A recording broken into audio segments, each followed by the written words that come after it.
ពុកម៉ែបងប្អូនជនរួមជាតិជាទីមេត្រីជីវភាពវប្បធម៌នៃមេមីជនរួមជាតិខ្មែរសម្បូរបែបដោយមានបណ្ដាពិធីបុណ្យទំនៀមទម្លាប់ប្រកបដោយលក្ខណៈពិសេសដោយឡែកប៉ុន្តែនៅឃុំញ៉ាបិនក្រៅជាងឋានពី3ឆ្នាំកន្លងទៅនេះមានការបាត់បង់ជាអន្លើដើម្បីបណ្ដាតម្លៃវប្បធម៌ទាំងនេះមន្ត្រីបាត់បង់បងស្រីថាត់ធីគីវ៉ាន់នៅភូមិទី5ឃុំញ៉ាបិនក្រៅជាងឋានបានបង្កើតក្រុមសិល្បៈប្រពៃណីខ្មែរដោយមានគោលបំណងការពារនិងបង្ហាត់បង្រៀនដល់ជំនាន់ក្រោយសង្ឃឹមថាឆ្លងតាមរយៈការខិតខំប្រឹងប្រែងទាំងនេះបណ្ដាក្បាច់រាំប្រពៃណីខ្មែរបានផ្សព្វផ្សាយទូលំទូលាយនិងអភិវឌ្ឍទៅតាមពេលវេលា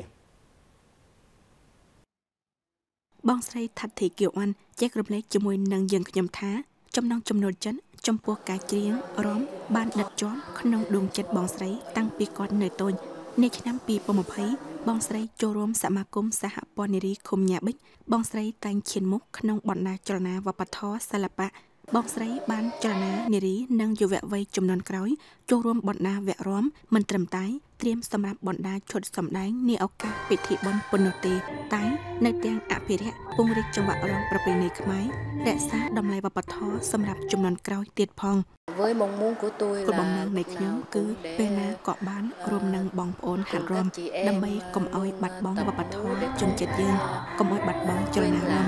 ហើយបង្ហាត់បង្រៀនសម្រាប់យុវវ័យជំនាន់ក្រោយរួមគ្នារក្សាចង្វាក់រាំប្រពៃណីនៃជនជាតិកាន់តែច្រើនជាងដោយគំនិតគិតថាទំពាំងស្នងរស័យបងប្អូននារីក្នុងភូមិតែងយល់ដឹងអំពីទូនីតិធ្វើជាគំរូសម្រាប់យុវជនជំនាន់ក្រោយពួកគាត់មិនត្រឹមតែខិតខំប្រឹងប្រែងក្នុងការងារប៉ុណ្ណោះទេតែនៅទាំងសកម្មបង្ហាត់បង្រៀនបណ្ដាតម្លៃល្អប្រសើរនៃជនជាតិជួយយុវវ័យជំនាន់ក្រោយស្នងបន្តនិងរក្សាបណ្ដាលក្ខណៈវប្បធម៌មានតម្លៃរួមចំណែកធ្វើឲ្យសម្បូរបែបអត្តសញ្ញាណជនជាតិខ្មែរខ្ញុំបានចូលរំដូចថាសบายចិត្តបានរំអោយក្មួយកូនចៅក្រោយនេះវាមើលតាមកុំអោយបាត់ដែលក្បាច់បាត់រំផាន់ខ្មែរយើងបានតមុខនេះបើថាយើងធំចាស់តបានតែក្មេងទូចបេតតទៅទូចទៀតបានវាណែផ្នែកគ្នាកុំអោយដែលបាត់ដែលរំផាន់ខ្មែរយើងដែលតមុខទៀតទោះបីទៅធ្វើសកម្មភាពត្រឹមតែជិត3ឆ្នាំក្តីក្រុមរាំប្រពៃណីខ្មែរនៅភូមិទី5បានក្លាយជាចំណុចវប្បធម៌លេចធ្លោក្នុងសហគមន៍មិនត្រឹមតែសម្ដែងនៅភូមិប៉ុណ្ណោះទេក្រុមនៅទាំងបានអញ្ជើញចូលរួមបណ្ដាព្រឹត្តិការណ៍នៅបណ្ដាភូមិផ្សេងនិងក្នុងឃុំទៀតផងរលឹកសម្ដែងម្ដងប្រជាជនតែងចូលរួមជាមួយនឹងក្រុមរាំដោយអស់ពីចិនបង្កបរិយាកាសសប្បាយរីករាយនិងសាមគ្គីរួមចំណែកលើកកម្ពស់ស្មារតីផ្សារភ្ជាប់សហគមន៍ប្រកាសបុណ្យចូលឆ្នាំថ្មីនៃជនជាតិខ្មែរនិងបណ្ដាពិធីបុណ្យដូចជាថ្ងៃមហាសាមគ្គីនៃតំបន់ទីប្រជុំជនថ្ងៃមហាសន្និបាតសាខាបៈឬបណ្ដាពិធីបុណ្យនៃអង្គការមហាជនក្នុងភូមិក្រុមសិល្បៈនិងសម្ដែងចង្វាក់រាំប្រជាប្រិយខ្មែរដោយមានបណ្ដាការសម្ដែងអ៊ូអរភូមិក៏បង្កលក្ខណៈអស់ពីសមត្ថភាពទាំងអំពីស្មារតីនិងសម្ភារៈដើម្បីគ្រប់គ្រងសម្រាប់ក្រុមរាំអភិវឌ្ឍកាន់តែខ្លាំងក្លាឡើង